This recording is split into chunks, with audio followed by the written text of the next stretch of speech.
ज्ञानवापी के बाद अब मध्य प्रदेश में धार भोजशाला का मुद्दा गर्माता जा रहा है। कोर्ट द्वारा सर्वे कराने के आदेश के बाद मामले ने कैसे तूल पकड़ लिया है, इस रिपोर्ट में देखिए। लोकसभा चुनाव से पहले एक और मुद्दा सुलगता जा रहा है। काशी मथुरा के बाद अब मध्य प्रदेश में धार का भोजशाला चर्चा में है। जब से मध्य प्रदेश की इंदौर बेंच ने ज्ञानवापी की तर्ज पर धार भोजशाला का सर्वे कराने के आदेश दिए हैं, तब से ये मुद्दा गर्माता जा रहा है। भोजशाला में सरस्वती मूर्ति और जो पुरातत्व विभाग वाले यहाँ से जो मूर्तियाँ लेके संग्रहालय में जब फ्लोरिंग चेंज हुई थी, फ्लोरिंग की ड्रेसिंग वगैरह, उस मूर्तियों को वापस यहाँ स्थापित करें। आप बताइए, राजा भोज के जमाने से ये मंदिर बना हुआ है। आप तस्वीरों में देख सकते हैं भोजशाला में लोग पूजा अर्चना कर रहे हैं। यहाँ मंगलवार को हिंदू पूजा करते हैं और मुस्लिम शुक्रवार को इस भोजशाला के दूसरे हिस्से में नमाज पढ़ते हैं। कोर्ट के आदेश के बाद अब यहाँ भी सर्वे किया जाएगा। हमारी भोजशाला आजाद हो जाए और हमें पूजा अर्चना प्रतिदिन मिले। माता का मंदिर है, साक्षात है, एक एक खंबा, एक एक मूर्तियां कह रही है, चिक चिक के कह रही है कि यह हमारी है। भोजशाला को हिंदू पक्ष के लोग मां सरस्वती का मंदिर बताते हैं, लेकिन मुस्लिम पक्ष के मुताबिक ये कमाल मौलाना मस्जिद है। और बड़ी खबर बता दें, ग्रेटर नोएडा के चार मूर्ति के पास लगी भीषण आग को लेकर खबर है, जहां शॉर्ट सर्किट की वजह से ढाबे में आग लगी है। चार मूर्ति के पास आग से मचे हड़कंप की तस्वीरें भी सामने आई हैं। ग्रेटर नोएडा के वेस्ट के चार मूर्ति गोल चक्कर के पास मार्केट में सुबह कई ढाबे में एक साथ भीषण आग को लेकर यह खबर आई। आग की चपेट में 6 ढाबा सहित 2 दुकानें आ गई हैं। फौरन ही फायर ब्रिगेड की गाड़ियां मौके पर पहुंची और शुरुआती जांच के मुताबिक ये सामने आया कि आग शॉर्ट सर्किट की वजह से लगी है और ढाबे में मौजूद कमर्शियल गैस सिलेंडर के कारण आग तेजी से फैलती गई। कई घंटे बाद दमकल की 10 गाड़ियों ने इस आग पर काबू पाया। 3 तस्वीरें एक साथ आपके सामने, जहां देखिए किस तरीके से ग्रेटर नोएडा में भीषण आग की चपेट में ढाबा और दुकानें आ गई और दुकानें जलकर राख हो चुकी हैं, क्योंकि बताया जा रहा है कि दमकल की 10 गाड़ियों ने कड़ी मशक्कत के बाद इस बेकाबू आग पर काबू पाया। आग शॉर्ट सर्किट के कारण लगी है। शुरुआती जांच में यह बात कही जा रही है। ढाबे में मौजूद कमर्शियल गैस सिलेंडर के कारण यह आग तेजी से फैलती गई, इसीलिए ज्यादातर दुकानें और ज्यादातर ढाबे इसकी चपेट में आ गए। दमकल की 10 गाड़ियों ने कड़ी मशक्कत के बाद इस आग पर काबू पाया, लेकिन अब आग पर काबू बहुत हद तक पाया जा चुका है। उसी के बाद कूलिंग ऑपरेशन किया जा रहा है और देखिए किस तरीके से सब कुछ जलकर खाक हो चुका है।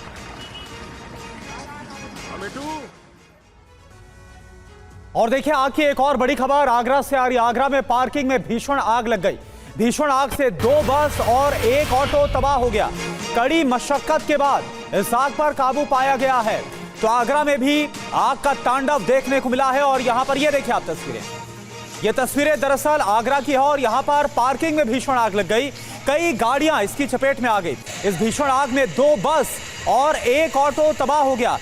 कड़ी मशक्कत के बाद आखिरकार इस आग पर काबू पाया गया, लेकिन बड़ा नुकसान तब तक हो चुका था।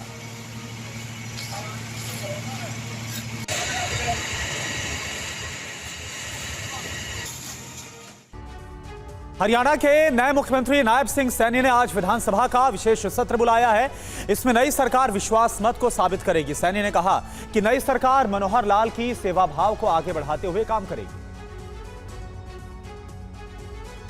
लोकसभा चुनाव से ठीक पहले हरियाणा में मनोहर लाल खट्टर की जगह नए मुख्यमंत्री बने नायब सिंह सैनी ने शपथ लेने के बाद अपनी कैबिनेट की पहली बैठक की। इस बैठक के बाद सीएम नायब सिंह सैनी ने कहा कि पूर्व सीएम मनोहर लाल ने पिछले 9.5 साल से जो निस्वार्थ जन सेवा के लिए काम किया है, उसको लेकर हम सभी ने उन्हें धन्यवाद कहा है। और जिस भाव से मनोहर लाल जी ने कार्य किया है, उस कार्य को आगे बढ़ाते हुए हर व्यक्ति की अपेक्षाओं के ऊपर हमारी ये सरकार पूरा उतरेगी, उसको लेकर के काम करेंगे। हरियाणा विधानसभा की मौजूदा तस्वीर के मुताबिक नई सरकार को बहुमत साबित करने में कोई ज्यादा परेशानी नहीं होने वाली है। हरियाणा की कुल 90 सीटों में से बीजेपी के पास 41, सरकार को समर्थन करने वाले निर्दलीय 6 और HLP के 1 विधायक हैं। बहुमत के लिए 46 चाहिए। बीजेपी के पास 48 की संख्या है। इससे पहले कल शाम नई सरकार में नायब सिंह सैनी के साथ खट्टर सरकार में भी मंत्री रहे 5 विधायकों ने फिर से मंत्री पद की शपथ ली। हरियाणा में नायब सिंह सैनी के नेतृत्व में बनी बीजेपी की नई सरकार के शपथ समारोह में अनिल विज शामिल नहीं हो पाए। विज के शपथ समारोह में शामिल न होने पर मनोहर लाल खट्टर ने क्या कहा, इस रिपोर्ट में देखिए।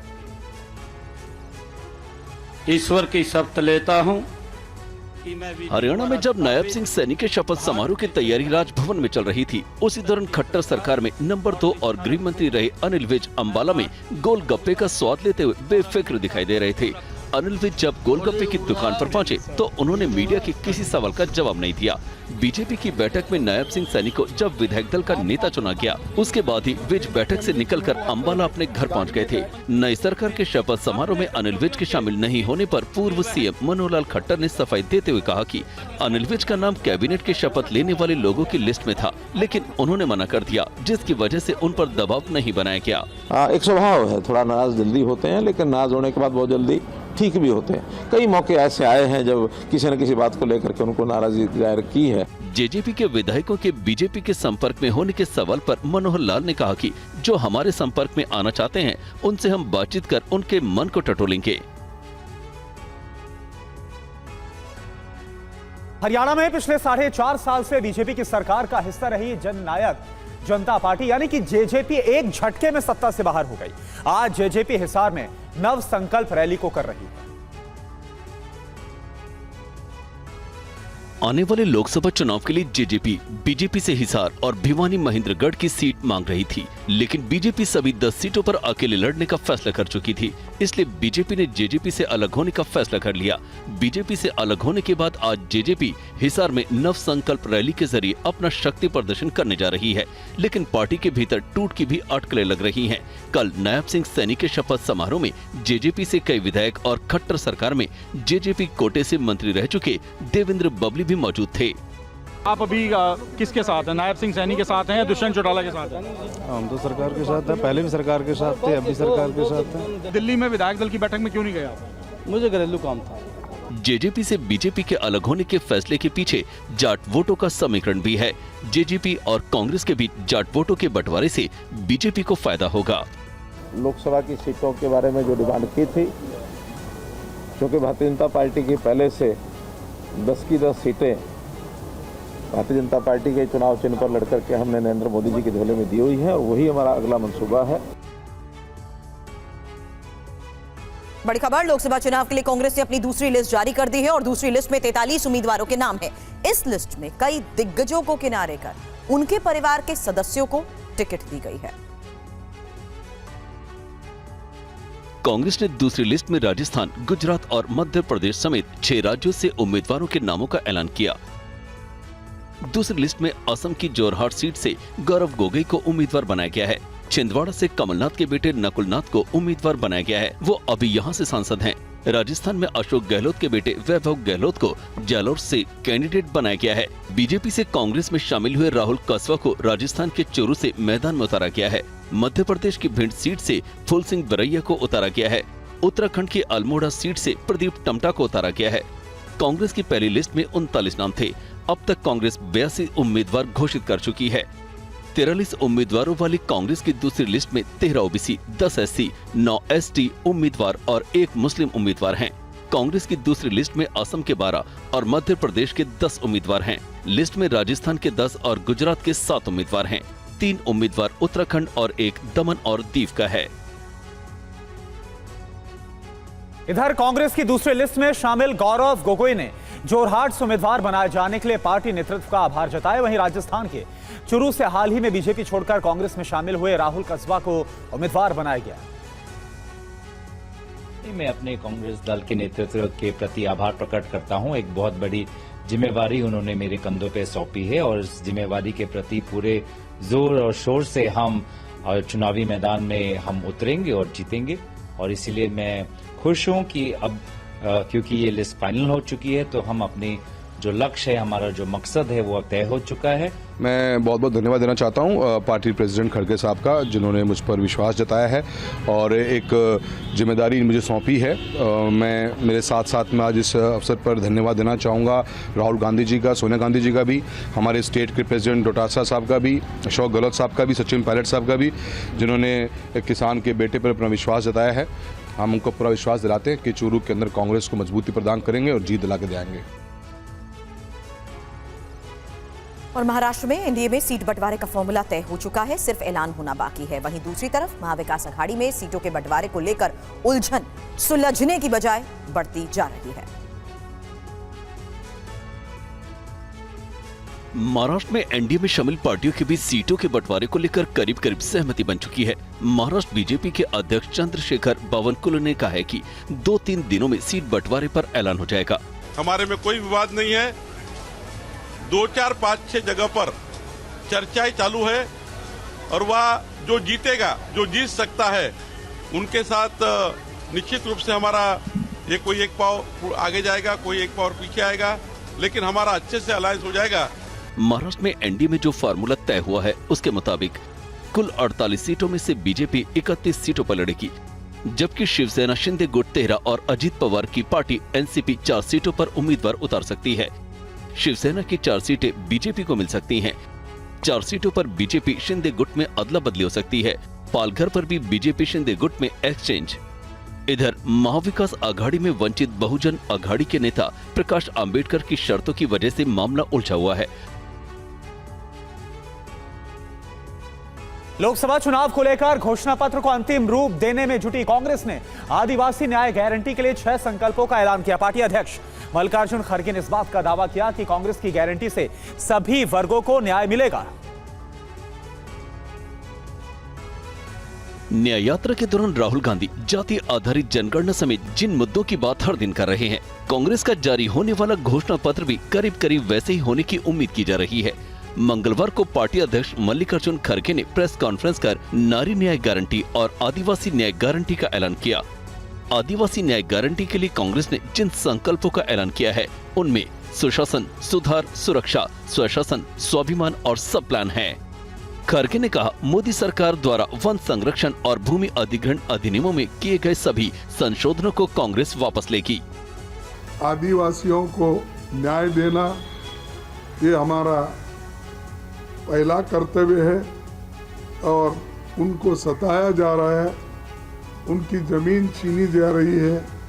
हम इन चीज़ों से छुटकारा पाने के लिए उनको हम ये आदिवासी न्याय गारंटी दे रहे हैं। इस प्रधानमंत्री नरेंद्र मोदी आज सूरज पोर्टल को लॉन्च करेंगे और उसके साथ पीएम देश भर के 510 जिलों के लाभार्थियों से करेंगे संवाद।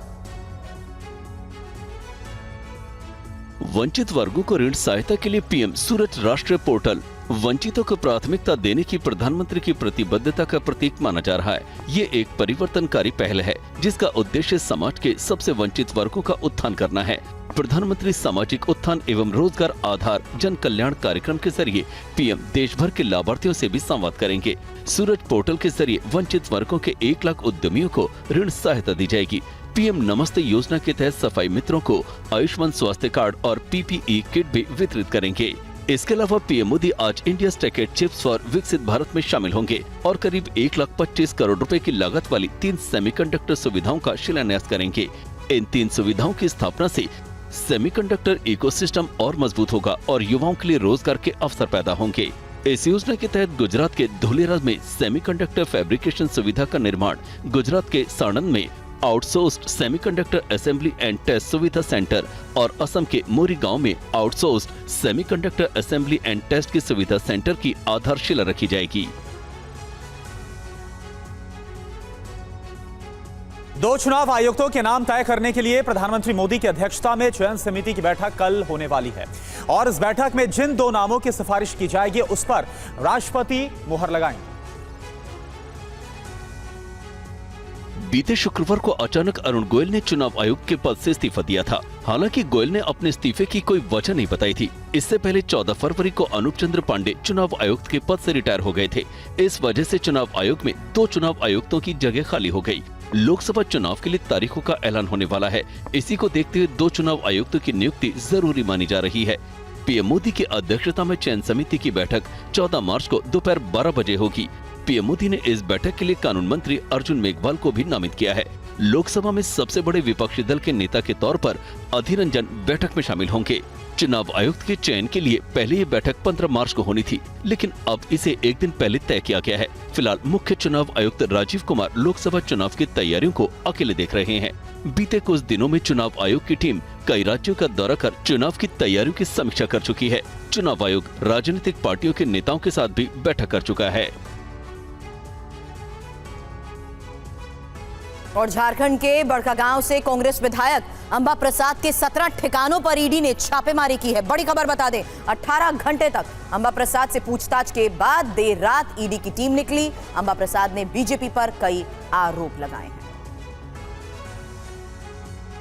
प्रवर्तन निदेशालय ने हजारीबाग जिले के बड़कागांव विधायक अंबा प्रसाद के 17 ठिकानों पर छापेमारी की है। बताया जा रहा है कि बालू के अवैध कारोबार और जमीन पर जबरन कब्जे को लेकर ईडी के अधिकारी ने अंबा प्रसाद के खिलाफ कार्रवाई की है। देर रात करीब 18 घंटे बाद कांग्रेस विधायक अंबा प्रसाद के सरकारी आवास से निकले। सुबह 8 बजे ईडी के अधिकारी पहुंचे थे। ईडी के जाने के बाद अंबा प्रसाद ने ईडी पर तंग करने का आरोप लगाया। उन्होंने कहा कि बीजेपी की बात नहीं मानने के चलते उन पर कार्रवाई हुई है। हजारीबाग बीजेपी से लोकसभा का टिकट के लिए बोला गया था मुझे बहुत पहले से कि हजारीबाग फाइट करना है। हमने इग्नोर किया। चतरा का सीट के लिए मतलब हमारे घर में सुबह से आरएसएस के लोग बैठे रहते थे। चतरा का सीट से फाइट करने का बहुत ज़्यादा प्रेशर था बीजेपी से, हमने उसको भी इग्नोर किया। बड़ी खबर, दिल्ली पुलिस की क्राइम ब्रांच ने कैंसर की कीमोथेरेपी के लिए इस्तेमाल की जाने वाली नकली दवाई और इंजेक्शन बनाने वाले ड्रग्स रैकेट का भंडाफोड़ किया। पुलिस ने 7 लोगों को गिरफ्तार किया, जिसमें 2 लोग एक नामी कैंसर हॉस्पिटल के कर्मचारी बताए जा रहे हैं। दिल्ली पुलिस क्राइम ब्रांच को गुप्त सूचना मिली थी कि एक गिरोह नामी ब्रांड की नकली दवाएं बनाकर मोटी रकम पर बेच रहे हैं। इसको लेकर क्राइम ब्रांच के डीसीपी अमित गोयल के नेतृत्व में एक टीम का गठन किया गया। मामले की जांच शुरू हुई तो पता चला कि इस गिरोह का मास्टरमाइंड विफिल चैन नाम का शख्स है। वो मोतीनगर के एक अपार्टमेंट के फ्लैट से इस गोरख धंधे को चला रहा है। इसी फ्लैट में कैंसर की नकली दवाओं की शीशियां रिफिल की जाती है। पुलिस ने फ्लैट्स में छापेमारी कर विफिल जैन और सूरज नाम के शख्स को गिरफ्तार कर लिया। सूरज कैंसर की दवाओं की पैकेजिंग और शीशियों को भरने का काम करता था। मौके से पुलिस ने भारी तादाद में कैंसर की नकली दवाएं भी बरामद की हैं। दोनों आरोपियों विफिल और सूरज की निशानदेही पर पुलिस ने दूसरी छापेमारी गुरुग्राम के साउथ सिटी के एक ठिकाने पर की। यहां से पुलिस ने नीरज चौहान नाम के शख्स को गिरफ्तार किया। पुलिस ने आरोपियों के पास से करीब 4 करोड़ की 7 अंतर्राष्ट्रीय और 2 भारतीय ब्रांड के कैंसर की दवाएं बरामद की हैं। इंजेक्शन की खाली शीशियां नीरज चौहान नाम का शख्स मुहैया कराता था। इस गोरख धंधे में दिल्ली के बड़े कैंसर अस्पताल का 2 स्टाफ भी शामिल है, जो कैंसर की दवाओं की खाली या आधी भरी हुई शीशियां उपलब्ध कराता था। गुजरात के पोरबंदर में 480 करोड़ के ड्रग्स की खेप के साथ 6 पाकिस्तानी गिरफ्तार किए गए। इस ऑपरेशन को कैसे अंजाम दिया गया? संयुक्त ऑपरेशन में गुजरात एटीएस के साथ आखिर कौन कौन शामिल था, ये रिपोर्ट आपको दिखाता है। गुजरात एटीएस और भारतीय नौसेना और इंडियन कोस्ट गार्ड को बड़ी सफलता हाथ लगी है। संयुक्त ऑपरेशन में एक पाकिस्तानी नौका को पकड़ा है, जिसमें भारी मात्रा में ड्रग्स बरामद हुए हैं। इस ड्रग्स की कीमत करीब 480 करोड़ रुपए बताई जा रही है। समुद्र के रास्ते से भारत में ड्रग्स लाने का कारोबार दिनों दिन बढ़ता ही जा रहा है। इसको लेकर सरकार और तटरक्षक बल दोनों ही चौकन्ने हैं। इस बीच ड्रग्स तस्करों के खिलाफ एक बड़े एक्शन में एटीएस, नारकोटिक्स कंट्रोल ब्यूरो और तटरक्षक बल ने तकरीबन 480 करोड़ रुपए के ड्रग्स बरामद किए हैं। ये ड्रग्स एक नाव पर लाई जा रही थी, जिसमें 6 पाकिस्तानी लोग सवार थे। बताया जा रहा है कि ये बोट पाकिस्तानी है और वो भारतीय सीमा में घुसपैठ कर रहे थे। ये बोट पोरबंदर से लगभग 350 किलोमीटर दूर अरब सागर के पास से पकड़ी गई है। इस नाव को जांच के लिए पोरबंदर लाया जा रहा है। पिछले 3 साल में एटीएस गुजरात और एनसीबी के साथ संयुक्त रूप से आईसीजी द्वारा की गई ये 10वीं गिरफ्तारी है, जिसमें 3135 करोड़ रुपए की 517 किलोग्राम नशीले पदार्थ बरामद किए गए हैं।